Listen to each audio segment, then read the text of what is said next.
In this video, we're going to show you how you can not just be a manager, but can coach your employees and develop them into the leadership talent of tomorrow. This is how you get your teams to not just deliver, but to evolve as people. This is Productivity ACE. Let's get it done.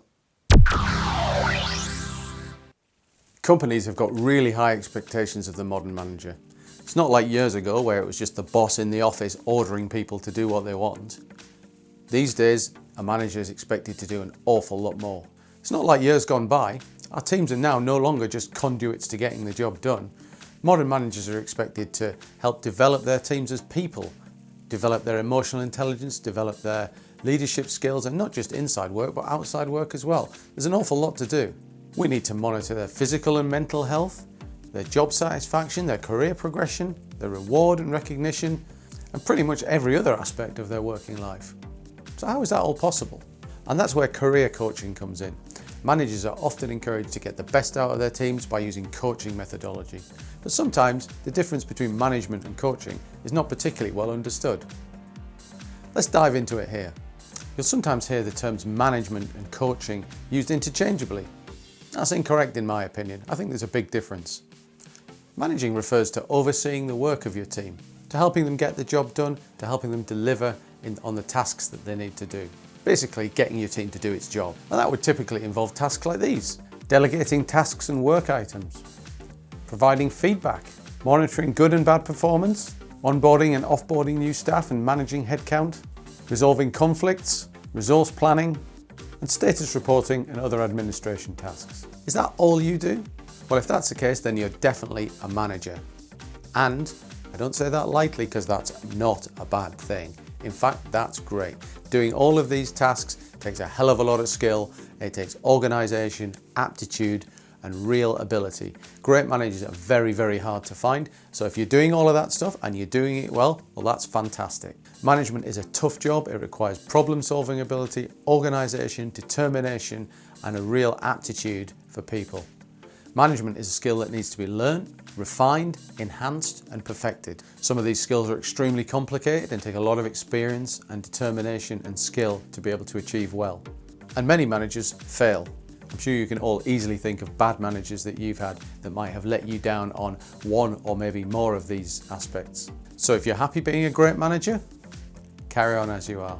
But if you want to expand, if you want to do more, if you want to do what the modern manager expects, if you want to help develop your team into the leaders of tomorrow, then really you should look to coach. Coaching involves all the skills of a manager, plus an awful lot more. Skills that are related to the development and empowerment of your employees as people. If this is your first time here and you want to be a better leader, manager, coach, and get more stuff done at work while keeping your stress levels down, then we've got loads of tips, so subscribe, like, hit the little bell icon so you don't miss anything. Coaching really is a two-way process between the employee and the manager, and it focuses on the development of skills related to attitude, emotional intelligence, motivation, and problem-solving ability. The idea behind coaching is not to fix the employee's problems for them, but to develop a framework so that they can easily do it themselves. Well, great coaches excel at the following kind of skills: listening, absorbing and understanding different points of view. You'll find that coaches listen an awful lot. It's a really key skill, and it's not an easy one. As a coach, I spend most of my time listening and trying to understand the point of view of the other person. Once you understand their point of view, you can better develop a plan or a framework with which to understand their mind and help them fix any potential issues. Good coaches are fantastic at providing feedback. Feedback needs to be constructive, it needs to be regular, it needs to be actionable, and it needs to be reviewed with the employee on a regular cadence. Have a look in the card above for links to another video that I've done regarding how to get great feedback. Great coaches foster behavioural change. Good coaches can spot employees' character flaws. The coach can then help the employee develop more self-awareness, to understand with these aspects of their character, and put plans in place to help address any potentially undesirable or damaging behaviour. Coaches provide that outside perspective that an employee can not often see themselves.